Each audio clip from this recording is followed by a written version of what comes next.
Afghanistan. War in the Hindu Kush. A war fought by the Soviet Union to prevent the spread of Islamic fundamentalism. Like Vietnam, a conflict dominated by the helicopter gunship. Unlike Vietnam, a hit-and-run guerrilla war, not all rebels could agree how to win.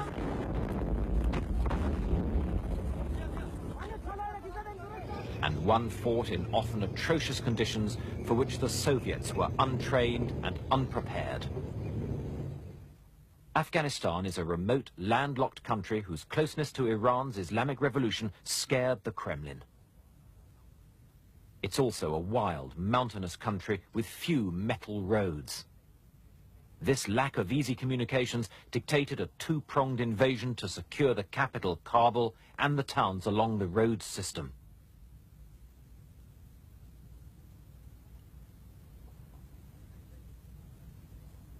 The invasion was personally supervised by Marshal Sergei Sokolov, the Soviet's deputy defense minister. Extensively experienced as a wartime tank general, he was a hawkish commander, but a conservative tactician who soon faced a federation of 24 major guerrilla groups. 1,800 T-62 tanks transported from the plains of Soviet Turkestan to the edge of the Hindu Kush Mountains. It's New Year 1980, and a Soviet army occupies a neighboring country. This was the limited contingent of Soviet forces in Afghanistan, the 40th Army, numbering 80,000 men now, but rising in time to 152,000, one-third the strength of United States forces at their peak in Vietnam. Over 2,000 armored fighting vehicles now began to make their presence felt on Afghanistan's few roads.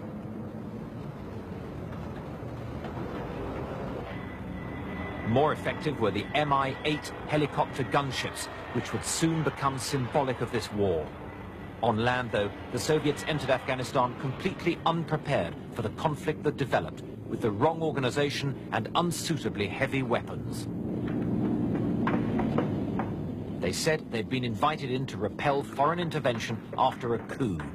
In truth, President Hafizullah Amin was killed in his Darul Aman palace, not by Afghans, but by Soviet special forces, the Spetsnaz. His crime had been pushing reform too quickly, making a traditionalist Soviet ally vulnerable to Islamic revolution. But even as they established radio communications, the message was getting back that this would be no easy intervention. The problem was the Afghan army, already demoralized by rebel attacks since communists seized power 2 years earlier. As the New Year blizzards swept in, so did the realization that this army was close to collapse. Now, the Soviets were forced onto the offensive as resistance grew sharply. This deeply traditional and xenophobic people, already alienated by Afghanistan's communists, grew more hostile because the new regime proved totally dependent on a foreign power. Many fled the towns to join the resistance and fight the invaders, the total exodus soon numbering hundreds of thousands. A major target would be the Soviets' main supply route to Kabul as it twisted through the Salang Pass and tunnel. This 3-kilometer structure was built to shelter the road from avalanches, but vulnerable to sabotage and ambush. But already split by tribes, the Mujahideen were soon divided further by rivalries for foreign patronage in money and weapons. They began with rifles last used against the British a century before, Lee Enfields, some made in Pakistan. There, in the border town of Peshawar, a busy cottage industry sprang up as gunsmiths opened tiny workshops to make exact copies of all sorts of firearms. United States funding paid for firearms orders of up to 30,000 weapons at a time.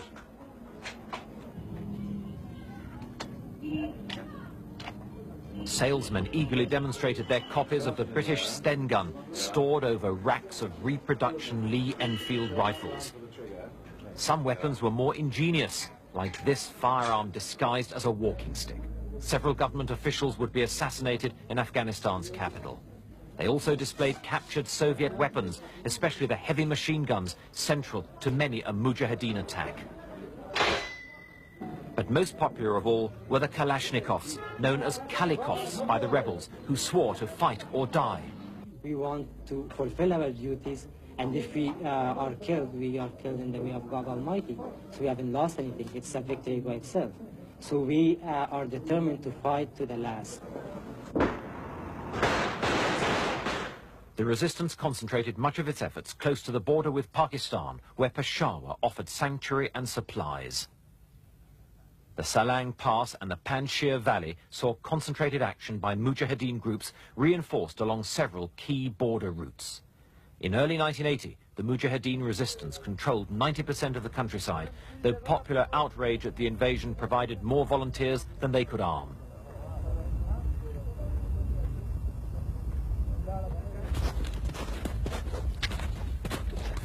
Most remained locally based, however, rarely communicating with other groups or operating outside their own valleys. The Dushmans, as the Soviets called the Mujahideen, would be slow to develop sophisticated strategies, going beyond simple hit-and-run tactics. Helicopter patrols were one hazard of infiltration in these border valleys. Skilled at evasion, these Mujahideen could regard the interruption as a welcome rest on the arduous trek across the Kunar Valley. With no jungles or marshes to conceal movement, they took pride in their ability to melt into crevices in the craggy landscape.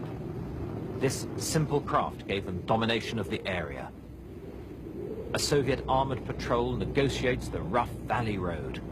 Heavy armor frequently spearheaded divisional raids on rebel mountain strongholds, until the Soviets realized that they often lacked the gun elevation to engage the Mujahideen, yet remained vulnerable to rebels' rocket-propelled grenades. The destruction of villages and a series of Soviet offensives sharply depopulated the valleys. Here in the Panjshir, up to 50,000 people fled their homes, moving 80 kilometers into the high valleys, 3,000 meters up in the mountains. With no homes, many were reduced to living in caves.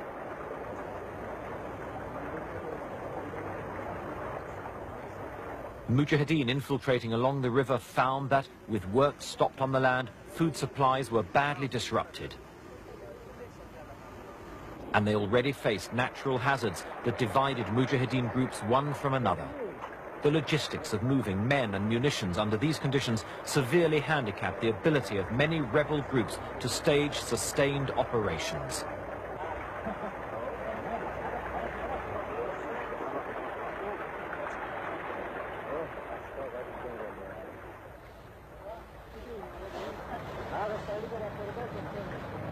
Patrolling helicopters had another role too. Thousands of butterfly anti-personnel mines were dropped to disrupt Mujahideen movements. Soviet strike jets added their firepower, called in here in retaliation for a Mujahideen ambush.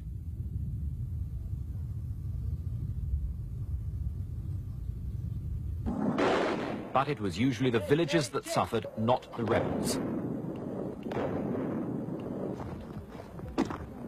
In a lull, they move on towards another objective. Unlike the Viet Cong, which was created to fight a guerrilla war in South Vietnam, the Afghan resistance had grown spontaneously. But it lacked the unifying equivalent of a Vo Nguyen Gia with practical battle experience. And this lack of a central command prevented strategic planning and the efficient use of resources. Mujahideen lay in ambush in the strategic Salang Pass. Most understood the shock value of the ambush, relying on it as their basic tactic. Background cover, background cover.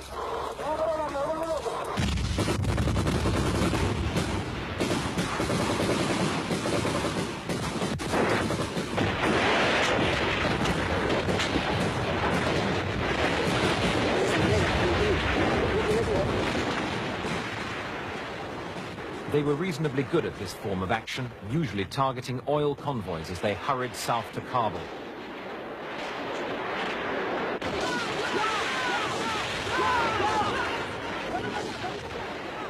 This time, Afghan troops, whose lorry has been stopped, prepare to surrender.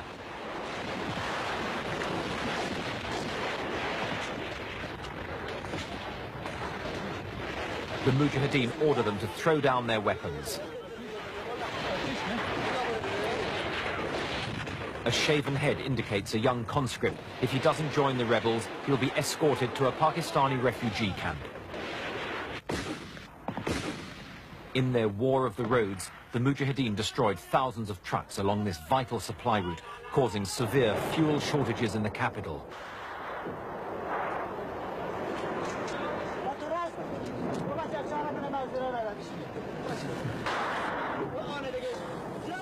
A glance at the instruction book and two rebels prepare to launch a rocket attack. In this most casual of strikes, rockets were aimed merely by being propped against rocks and fired by wires stuck to the casing with airstrip. This haphazard approach meant that sometimes the effects were simply a nuisance. 1, 2, 3.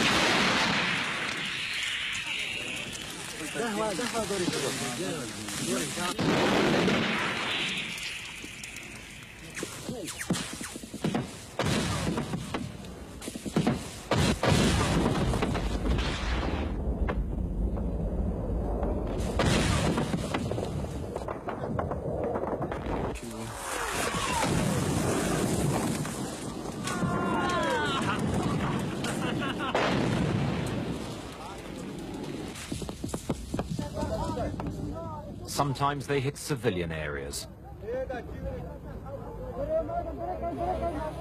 But they also hit the airport, disrupting the Soviet Union's vital air links. And burning fuel meant that more convoys would have to run the gauntlet of the now infamous Salang Pass.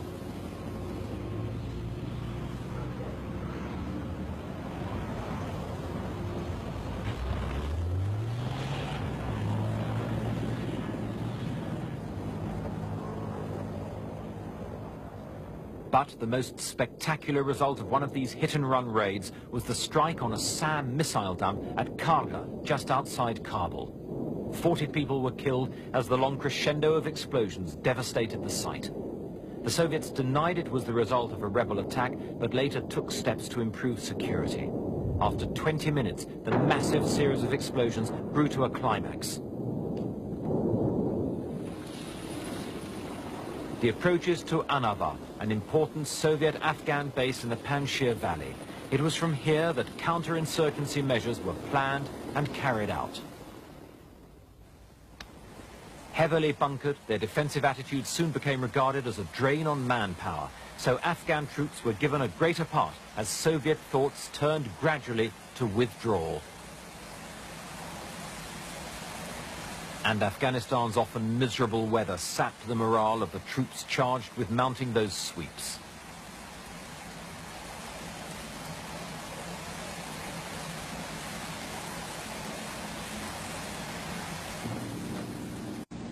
At first, Soviet patrols moved without much skill or imagination. Like all convoys, they were reduced to the speed of the slowest member. Rare pictures of the Soviet column reconnoitering the Panjshir graphically show the difficulties presented by the terrain and the easy targets these slow-moving convoys made for an ambush.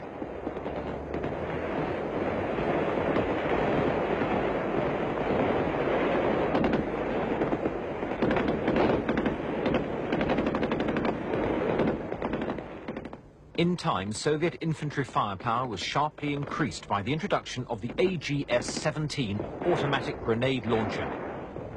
And though this ensured that as many as 10 rebels died for every soldier, their own toll was already sapping the Kremlin's resolve at home. But it was here that the Soviets met the rebel leader who most readily grasped the more advanced theories of guerrilla war, Ahmad Shah Massoud.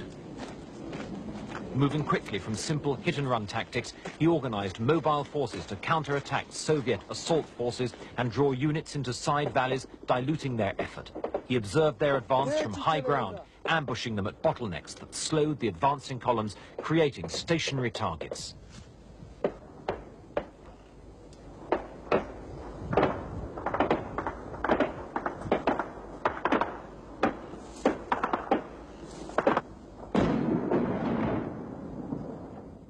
Ahmad Shah Massoud had quickly proved to be a popular and charismatic leader. Although he learned guerrilla war from books, he became an effective, shrewd strategist who was undefeated by the Soviets in 9 campaigns. He graduated from hit-and-run attacks to the capture of strategic government outposts outside his own area, starting with his assault on Peshgur in 1985. Such forts were defended by several hundred troops armed with howitzers and dug-in tanks and protected by minefields, sandbagged emplacements and barbed wire networks. Showing a mature grasp of tactics, his men outflanked the defenses before breaching them. Massoud's success stemmed from being one of only 2 rebel leaders who organized full-time, fully paid, properly trained guerrilla forces. Called motoraks, they were the resistance's first truly mobile units, allowing Massoud to concentrate forces against the most important garrisons and take them. Equally important, he established a unique esprit de corps, as a senior aide explained. Leadership is very important in a guerrilla warfare. He has become and proved to be a charismatic guerrilla leader of Afghans inside Afghanistan. He also shrewdly assessed Soviet strengths as well as their weaknesses.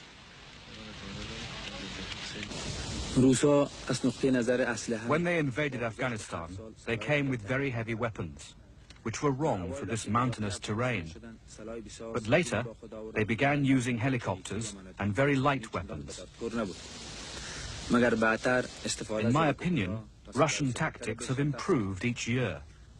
Now their forces are noticeably more mobile, but their morale is noticeably lower because a lot of Russians have been killed in Afghanistan.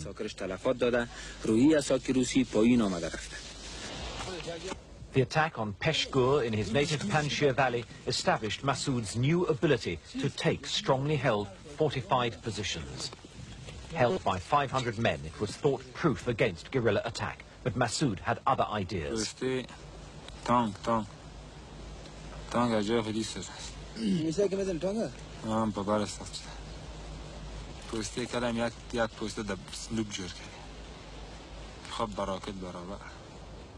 Massoud's well-organized attack, involving up to 500 mujahideen, went in at dusk to avoid the attentions of Soviet helicopter gunships.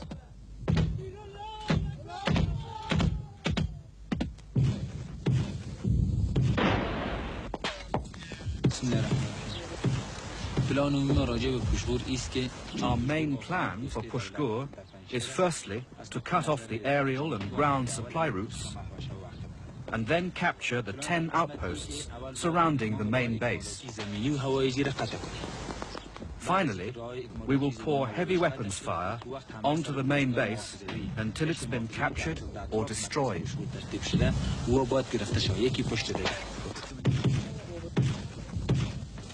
It was an exploit distinguished by skillful coordination of men using radios, by well-organized supporting firepower and surprise tactics.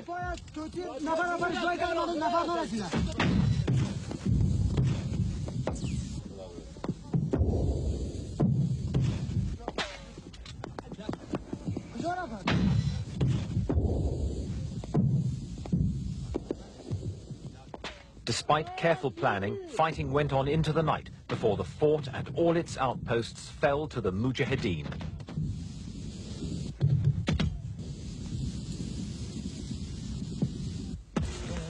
Massoud's prisoners included 110 officers and NCOs, but the most important, an Afghan chief of staff, had been killed in the fighting. Massoud, having made his point, abandoned the fort. After questioning, the officers were taken to a Mujahideen prison higher up the valley, but all died during the Soviets' counter-attack, shot, it's believed, by their guards.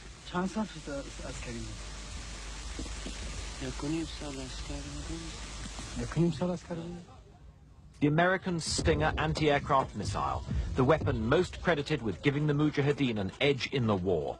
Just under 2 meters long, it weighs 17 kilos and, despite needing 136 hours training, the rebels soon mastered it.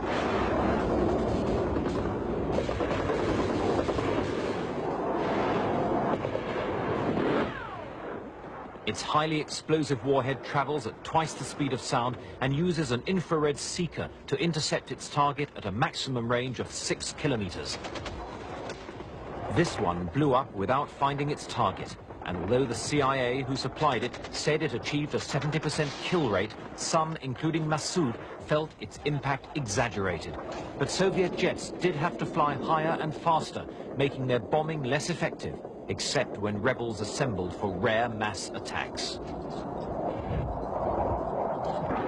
And helicopters took to low flying in valleys, realizing Stinger could not be fired downwards from the positions Mujahideen usually adopted. Increasing use was made of anti-missile flares.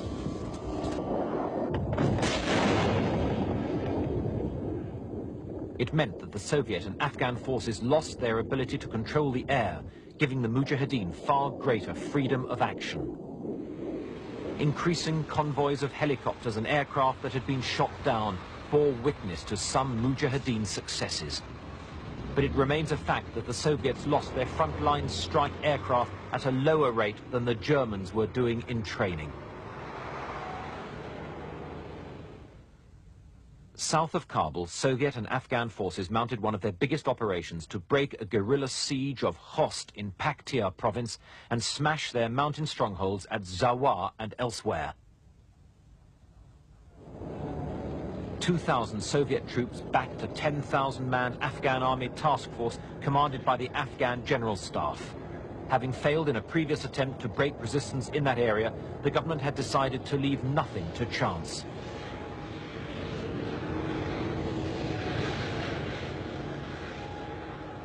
But the show of heavy armor and artillery obscured the fact that the Soviets were, by now, committed to withdrawal. The assault was backed by the Mi-24, regarded as the world's most formidable helicopter gunship, as symbolic of this war as the United States Hueys in Vietnam. Its operational costs, though, were 3 times higher. Soviet pilots exhibited similar bravado. If it wasn't dangerous, we wouldn't be doing it, he said. The brand new Sukhoi Su-25 Frogfoot, armed with cluster bombs and 57mm rockets, proved to be the Soviets' most effective ground attack jet. Sukhois and MiGs spearheaded the airstrikes against the guerrillas' mountain strongholds, flying from Russian border bases as well as Afghan airfields. Their flight paths took them over a landscape that was cold and forbidding, even in an Afghan spring. These mountainous areas were controlled by several guerrilla groups, headed by the fundamentalist Hezb-i-Islami. Previous attempts to dislodge them had failed, lulling them into a false sense of impregnability. Increasingly heavy air attacks softened up the guerrillas' positions.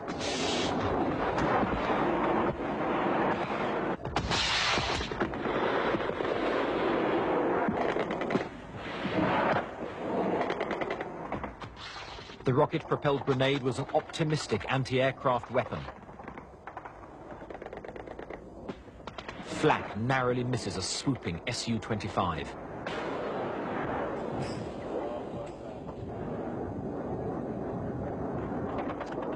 Its parachute-retarded anti-personnel bombs seek their target.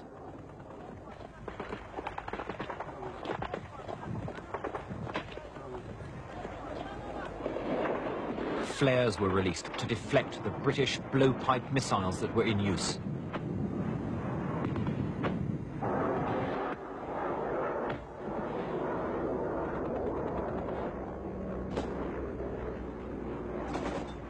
These Soviet-designed 12.7mm Dashika heavy machine guns were a favored anti-aircraft weapon. They claimed at least 3 helicopters and a fighter.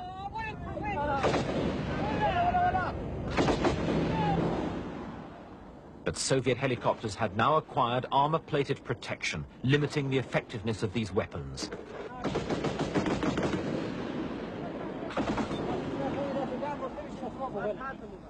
After days of constant use, anti-aircraft fire became increasingly inaccurate. The defenders had fired so many rounds that they had worn out their gun barrels.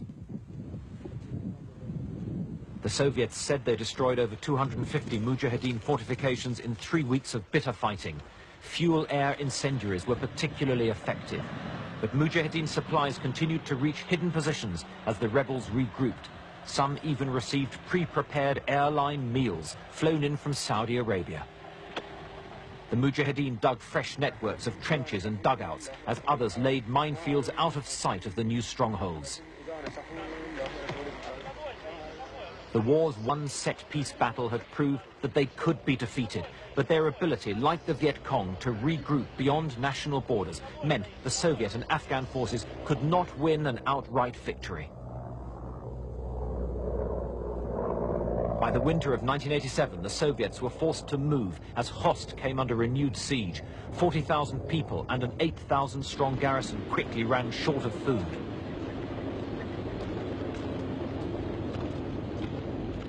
Minefields slowed the progress of Operation Magistral to 1 kilometer a day. 18,000 men were on the move, a strong combined arms force including paratroops, artillery and motorized riflemen backed by helicopter gunships. Once more they were backed by some of the most effective airstrikes of the war.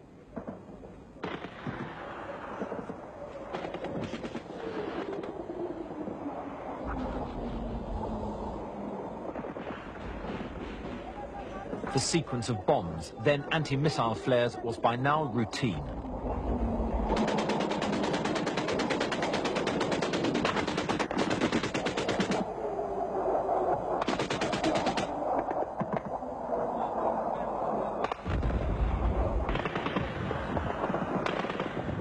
The airstrikes continued relentlessly for over a week.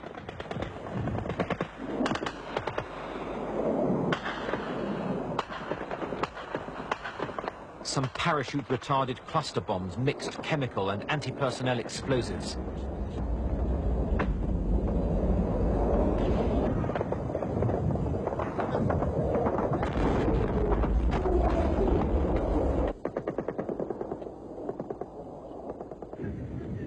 On land, too, enormous firepower was brought down by artillery and long-range missiles and rockets. But a journey that in peacetime would have taken 30 hours had already taken 32 days, further complicated by well-prepared Mujahideen ambushes.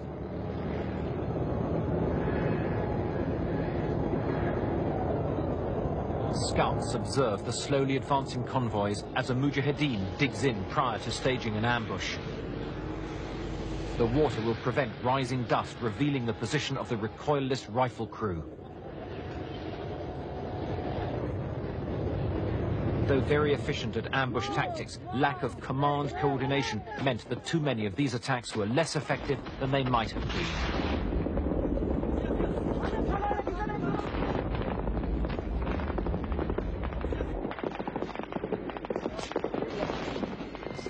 Soviets dug in at the edge of the village, lay down covering fire.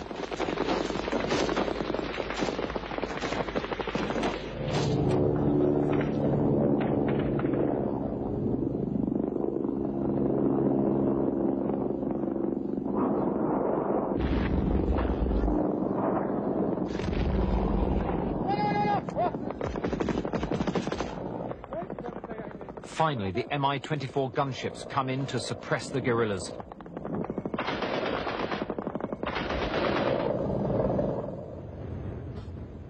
Around the notorious Sato Kandal Pass, rebels had constructed a formidable system of bases and sangars, rock-built weapons emplacements. They were positions which could have been held by a professional army against a much larger force.